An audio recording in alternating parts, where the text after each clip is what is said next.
La communauté musulmane de tout le Bénin accueille cette nouvelle avec joie et beaucoup d'estime et de respect pour surtout le chef de l'État.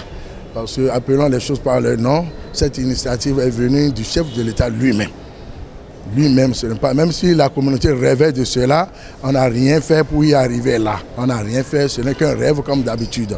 Ouais, mais c'est le chef de l'État étant un homme de finesse, un homme de choix, un homme de goût, un homme de bonne méthode, un homme d'organisation. C'est lui qui a pensé quand même, il a eu pitié de ce qui se passe autour des pèlerins chaque année, la manière, tous ceux qui viennent de l'intérieur du pays. Vous allez remarquer, nous remarquons tous que depuis qu'il est là, l'organisation du pèlerinage s'améliore encore de jour au lendemain. Ça continue toujours de faire son souci quand il a demandé est-ce qu'on ne peut pas construire un site d'hébergement qui va contenir ces pèlerins dans de bonnes conditions avant qu'ils ne partent, et ils vont voyager comme tout voyage ordinaire qu'on voyage. Je vais aller en France, je vais aller en Italie, et à 2 heures du temps, 3 heures de leur voyage, ils vont se présenter à l'aéroport et pour partir, et au retour aussi, là où on va les héberger en attendant que leur bagage arrive, et vont pouvoir se rendre dans leurs familles respectives. C'est à la recherche de ce site-là que le chef d'État est, et il a contacté certains musulmans autour de lui.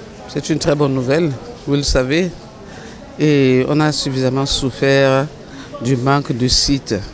On les transporte à droite et à gauche. Et vraiment, pendant le Hajj, j'ai toujours dit que c'était un peu compliqué pour les musulmans qui vont à la Mecque. Maintenant, si le site est trouvé et que le gouvernement mette les moyens par rapport à ce site-là, c'est vraiment avec beaucoup de joie, beaucoup de bonheur que nous accueillons ce site-là. La seule chose à faire maintenant, c'est que nous suivions pour que ce soit effectif déjà pour le prochain Hajj. Que le Seigneur bénisse ceux qui ont décidé de nous faciliter cette tâche-là. Que Dieu leur facilite aussi leur tâche et que Dieu donne la paix, la joie, la sérénité à notre peuple qui a tant besoin de cela.